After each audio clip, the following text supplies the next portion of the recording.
Why would someone pay for a product without knowing what they are getting? No specifications, no selection, and no guarantee. And yet, people line up to buy it. So how did Pop Mart turn a few inches of plastic into a global emotional powerhouse? A system built not on transparency, but on uncertainty. This is not accidental.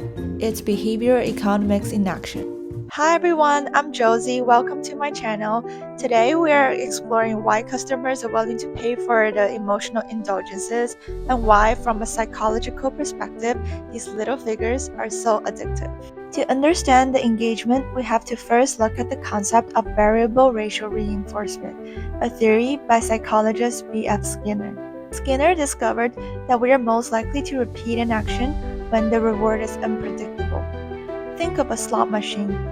You don't win every time, and that's exactly why you keep pulling the lever. In a Pop Mart store, the lever is the blind box.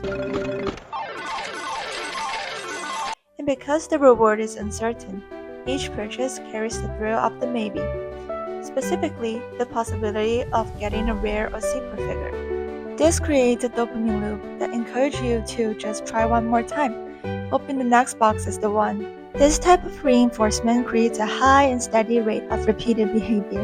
Why does it work so well? Because uncertainty triggers even more dopamine than a guaranteed reward. In the end, consumers aren't just chasing the object, they're chasing the possibility. But the story doesn't end with uncertainty. What makes this even more powerful is what happens before the reward arrives. Our brains release more dopamine when we anticipate a reward than we actually receive it.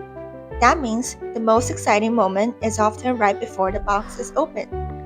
The mystery creates suspense and excitement, and humans naturally love surprises. The unknown outcome makes the experience even more emotionally engaging. At the same time, choosing which box to buy gives people a small feeling of control, even though the result is completely random. This combination of anticipation, surprise, and control is what makes blind box so hard to resist. But even after the box is open, the psychology doesn't stop. Once someone opens the box and receives a figure, something subtle but powerful happens. They begin to value it more, simply because they own it, and this is known as the endowment effect. Even if the figure isn't rare, it feels more meaningful because it's yours. You didn't just buy it, you revealed it. And that sense of personal discovery creates emotional attachment.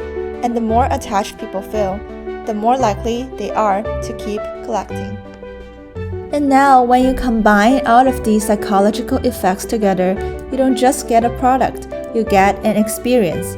And that's exactly what Pop Mart is selling. Not just toys, but experience-driven consumption. Research has shown that blind box marketing works through what's called the stimulus-organism response model. In simple terms, the stimulus is the mystery and design, the organism is your emotional reaction, and the response is you buying the product. Blind boxes engage consumers on multiple levels: sensory, emotional, and behavioral, but the key driver is always surprise, and that surprise has some real economic impact. In China alone, the trendy toy market reached over 61 billion RMB, with blind boxes becoming one of its fastest growing segments. This growth is driven by mystery and emotional engagement, two forces that shape how we purchase. And because when you combine uncertainty, anticipation, ownership, and emotion, you're not just selling a product, you're building a system people come back to. In other words, the real product isn't just a toy, it's the feeling. And that feeling is what keeps collectors coming back. But there's another powerful force behind Pop Mart's success, which is scarcity. In the next episode, we'll explore how limited editions, secret figures, and regional exclusives create urgency and FOMO, and why scarcity can make people want something even more. If you enjoyed this episode and want to explore the psychology behind collectible culture and global toy marketing, don't forget to like, subscribe, and follow along for the rest of the series. Thanks for listening. I will see you in the next episode.